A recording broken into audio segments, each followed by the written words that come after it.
It's Halloween, and what else is there more to talk about than a card game product shonen?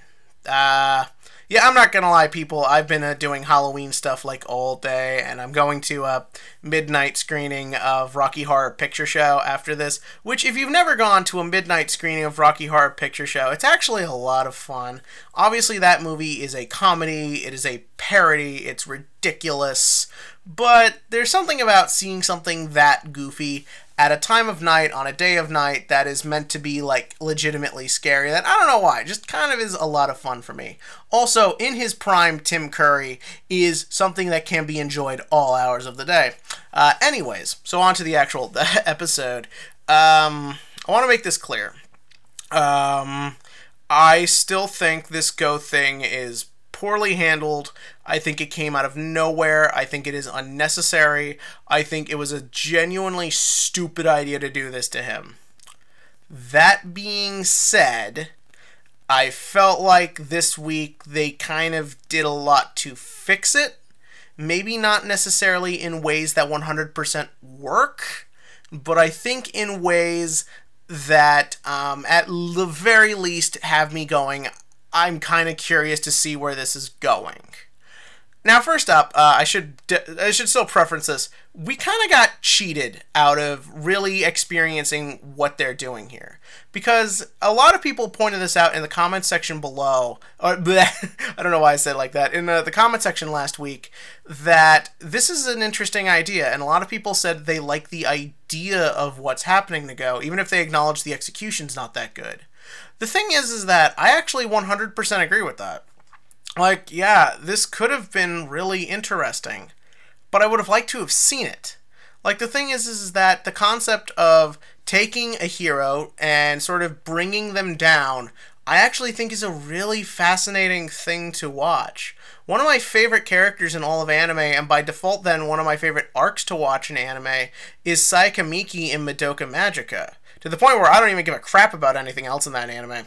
The thing is that that is an example of a series where you have what should be the typical main character for sort of a superhero magical girl type show.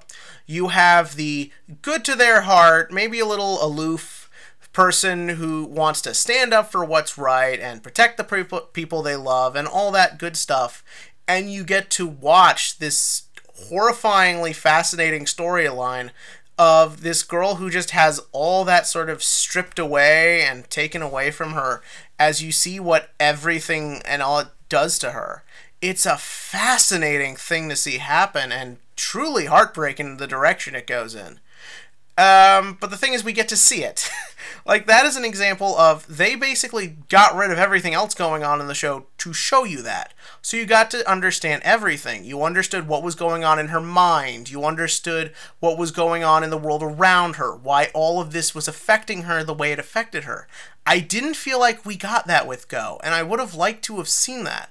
Go's entire presence in Season 2 has been, hey, it's me, I'm bad now. Hey, it's me, I'm worse now. Hey, it's me, I look like this.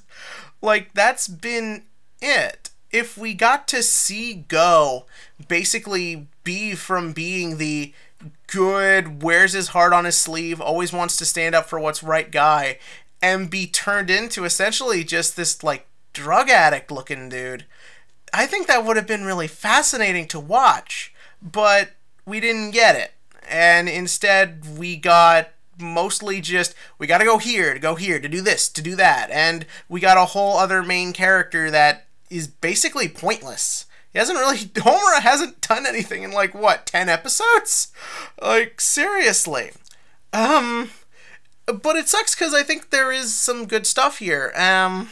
Like, and I feel bad because, like, one of the takes I did last week for last week's video actually had this, where I said that essentially this whole thing is a metaphor for steroid abuse.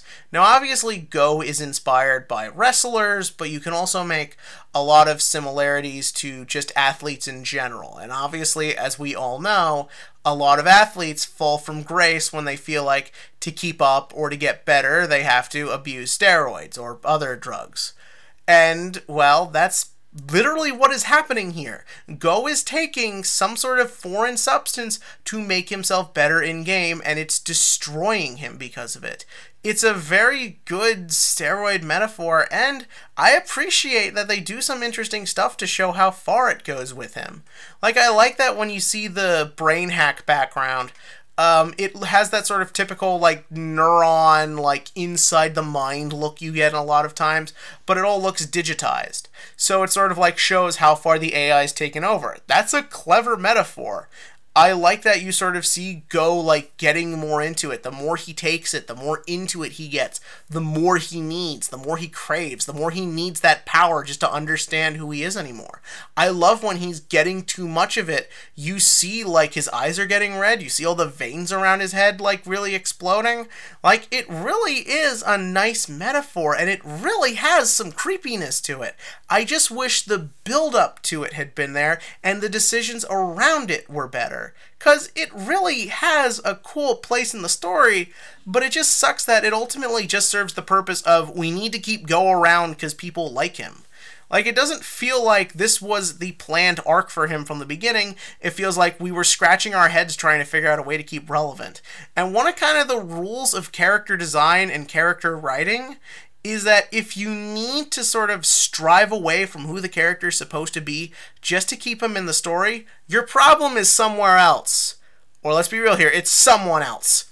But even with the way the other characters act in this, we sort of see this style get replicated. I liked Aoi's bits in this episode. First up, I like the fact that when she shows up next to Yusaku, he is not talking down to her, he is not giving her orders, they're talking on equal levels. There's no visual metaphor to show that he is better than her. They are speaking as if they respect each other and that they view each other on equal terms.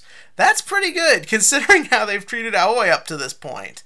And I also like the fact that, A, Yusaku seems legitimately kind of freaked out that Go has gone like this. Someone he respected and trusted has fallen this hard.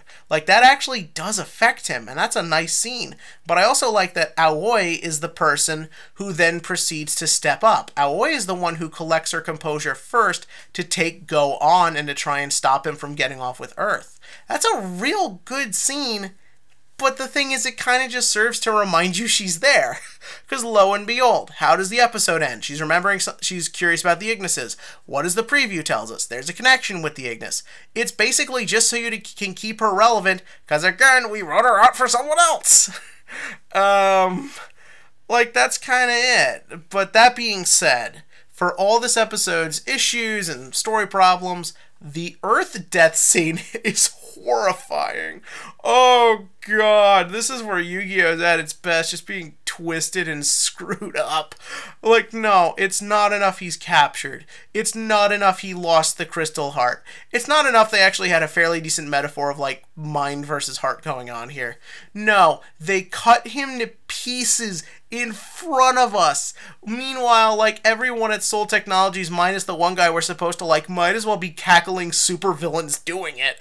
But if that's not enough, like, he's like, my memories, me, Aqua, who are you? It's like, I mean, I fully expect he'll come back just fine because it's Yu-Gi-Oh! But it's actually legitimately sad and terrifying. Like, because again, this is a guy you kind of can't help but like, because he's an Ignis, and they're all better than the humans in this crap.